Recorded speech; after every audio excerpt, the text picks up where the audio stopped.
ইসুফ আলাইহিস সালামের 11 ভাই এসে ইয়াকুবকে বলছে ইসুফকে বাঘে ধরেছে। আপনি তো বিশ্বাস করবেন না, এ দেখেন, দেখেন জামা, দেখেন জামাতে রক্ত লেগে আছে। আপনি তো বিশ্বাস করবেন না, আপনি তো আমাদেরকে বিশ্বাস করেন না। দেখেন ইসুফকে বাঘে ধরেছে, এ দেখেন জামাতে রক্ত, এ দেখেন। তো ইয়াকুব আলাইহিস সালাম বলছেন, তোমরা কথা বানিয়ে নিয়েছ, ফাসাবরুন জামিল, আমি সুন্দর ধৈর্য ধারণ করি। তিনি তখন বলেন, এক দাঁত ভেঙে দেবো, যা ছেলে কোথায় আছে নিয়ে আয়, যা ইসুফকে নিয়ে দেখাই, চল দেখি ইসুফ কোথায় বাঘে খেয়েছে, দেখি আমি। কোনো কথা বলেননি। তিনি প্রথমে বললেন, হ্যাঁ তোমরা কথা বানিয়ে নিয়েছ, তবে আমি সুন্দর ধৈর্য ধারণ করি। দিন যায় রাত্রি যায়, দিন যায় রাত্রি যায়। 10 ভাই এসে বলছেন, আব্বা মিশরে যে আমরা খাদ্য পানি আনতে গেছিলাম, সে লোক বলেছে যে আপনার ছোট ছেলে বিনিয়ামিন একে যদি আমাদের সাথে না দেন তাহলে ওরা আর টাকা খাদ্য দেবে না, তো একে সাথে দেন। তো বারবার বলে বলে ওকে সাথে নিয়ে গেছে। তো ইসুফ আলাইহিস সালাম তাকে ডেকে বলেছেন, এই শোনো, আমি ইসুফ, তুমি আমার ভাই, শোনো, তুমি চিন্তা করবে না। এই কর্মচারী শোনো, বনিয়ামিনের ব্যাগে একটা দিয়ে দাও তো, স্বর্ণের একটা পাত্র দিয়ে দাও। দিয়ে দিয়েছে। তো সবাই এখন 11 ভাই জিনিস টিনিস নিয়ে চলে গেছে কাঞ্চন ব্রিজ। তো রানীপুরা থেকে একটা লোক দৌড়াতে দৌড়াতে দৌড়াতে কাঞ্চন ব্রিজে গিয়ে বলছে, এই চোর চোর চোর, এই তোমরা সব চোর, এই তোমরা সব চোর, চুরি করে নিয়েছো জিনিস। 11 ভাই বলছে, বলো কি তোমরা, এ কি কথা, আমরা চোর মানে? তার মানে এটা তো নবীর ছেলে, এটা চোর, এটা তো অবাস্তব কথা না, তো আমরা তো চোর নই। অবশ্যই যদি তোমরা চুরি করে থাকো তাহলে কি হবে? চুরি করে থাকলে যে চোর সে আপনাদের বাড়িতে থেকে যাবে, এটা হলো আমার বাপের নীতি।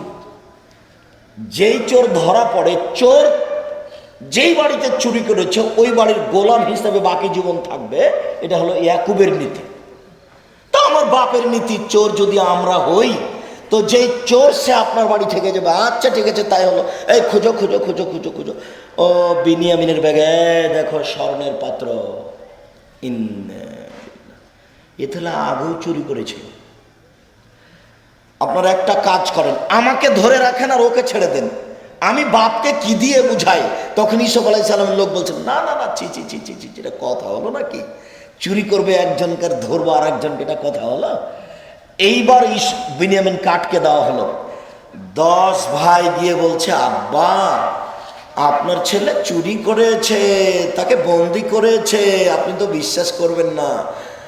হ্যাঁ তোমরা কথা বানিয়ে নিয়েছ, ফাসাবরুন জামিল, আমি একটু ধৈর্য ধারণ করি, সুন্দর ধৈর্য। কোনো কথা নেই, চলো দেখি ঘটনা কি, চলো দেখি। আরেকটু আপনাকে আমি ধৈর্য দেখাচ্ছি। আল্লাহর নবী আয়েশা রাদিয়াল্লাহু তাআলা আনহাকে বলেন, সবাই বলছে আয়েশা জেনা করেছে, নাউজুবিল্লাহ মিন জালিক। সবাই বলছে, বলা বলি করছে মুনাফিকেরা, আয়েশা জেনা করেছে, আয়েশা অন্যায় করেছে, সবাই বলা বলি করছে। মুহাম্মদ সাল্লাল্লাহু আলাইহি সাল্লাম আয়েশাকে বলছেন, আয়েশা জি, তুমি যদি জেনা করে থাকো তাহলে বলো করেছি, আর যদি বলো, আর যদি করনি তাহলে বলো যে করিনি। তখন আয়েশা রাদিয়াল্লাহু তাআলা বলেন, কি আপনি, আমি যদি বলি আজকে হ্যাঁ তাহলে মিথ্যা হবে সত্য, আর আমি যদি বলি না তাহলে জনগণ বলবে কইরা বলছে না। আমি হ্যাঁ না বলবো মানে, বলেন কি আপনি? আয়েশা এই কথা বলছেন, কি বলেন আপনি?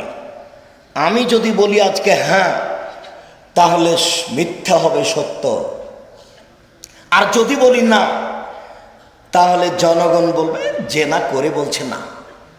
সাবরি কা সাবরে আবে ইসুফ, আমার ধৈর্য ইসুফের বাপের ধৈর্যের মতো। দেখি কি হয়। 29 দিন যাবৎ একই রকম কাঁদলেন, 2 চোখের পানি বন্ধ হয়নি। ব্যাপারটা কি? আমার মতো মহিলাকে এই কথা জনগণে বলে 29 দিন যাবৎ চোখের পানি বন্ধ হয়নি। 29 দিন পরে আল্লাহ বলছেন আয়েশা জেনা করেনি। তো 29 দিন যাবৎ ধৈর্য ধারণ করলেন, 2 চোখের পানি ঝরলো। তখন তিনি বলেছেন আমার ধৈর্য ইউসুফের বাপের ধৈর্য। এবার কথাটা শেষ এখানে করি। মুহাম্মদ সাল্লাল্লাহু আলাইহি ওয়াসাল্লাম বলছেন আমার ধৈর্যের চেয়ে ইউসুফের ধৈর্য অনেক বেশি। আমাদের নবী বলছেন আমার ধৈর্যের চেয়ে ইউসুফের ধৈর্য অনেক বেশি। সরকারের পক্ষ থেকে ইউসুফকে গিয়ে বলল ইউসুফ জেলখানা থেকে বের হন, বাদশা ডেকে পাঠিয়েছে। ইউসুফ জেলখানা থেকে বের হন, বাদশা ডেকে পাঠিয়েছে। তখন ইউসুফ বলছেন যান। আমি জেলখানা থেকে বের হব মানে? যান, বাদশাকে গিয়ে বলেন মহিলারা কি বলছে। মহিলাদের কথা আগে প্রমাণ হতে হবে যে আমি জেনা করিনি, তারপরে আমি জেলখানা থেকে বের হব। আমি বের হব মানে? তখন 18 বছর চলছে জেলে, 18 বছর।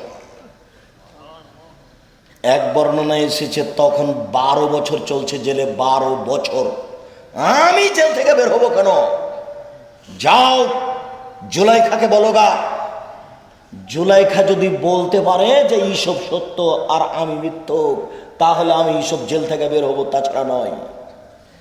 এবার জুলাইখা জনগণের সামনে বলল ইউসুফ সত্যবাদী পুরুষ, আমি তাকে নিজে জেনার জন্য ফুসলিয়েছিলাম। তখন ইউসুফ জেলখানা থেকে বের হলেন। ইউসুফ বললেন আমি প্রমাণ করতে চেয়েছি বাদশাহ আজিজের কাছে আমি বাদশার অগোচরে তার স্ত্রীর সাথে অন্যায় করিনি। আমি তার স্ত্রীর সাথে অন্যায় করিনি। আমি প্রথমে বলেছি যে আপনার স্ত্রী আমাকে ফসলিয়েছে। আমি বলেছি জালেম কোনোদিন পরিত্রাণ পায় না। আপনার স্ত্রী জুলাইখা আমাকে ভালো থাকতে দিয়েছে, আপনার স্ত্রী জুলাইখা আমাকে ভালো খেতে দিয়েছে, আপনার স্ত্রী জুলাইখা আমাকে ভালো থাকতে দিয়েছে, আমাকে ভালো খেতে দিয়েছে। এরই ফাঁকে আপনার স্ত্রীর সাথে আমি জেনা করব, এমন নোংরা কাজ আমি সব করি না। অতএব আমি আপনার পরিবারের সাথে আমানতের খেয়ানত করিনি। এই কথা আগে জাতির সামনে প্রমাণ হতে হবে, তারপরে জেল থেকে বের হব।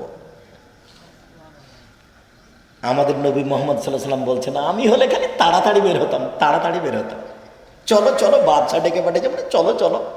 আমাদের নবী বলছেন যে আমি হলে আমি তাড়াতাড়ি বের হতাম।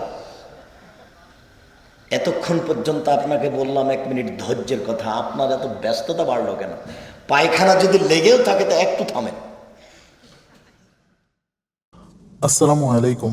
নিয়মিত ইসলামিক বক্তব্য পেতে সাবস্ক্রাইব করুন আমাদের ট্রু টক টিভির চ্যানেলে। আর ভিডিওগুলো ফেসবুক বা যে কোনো জায়গায় শেয়ার করে পৌঁছিয়ে দিন ইসলামের শাশ্বত বাণী।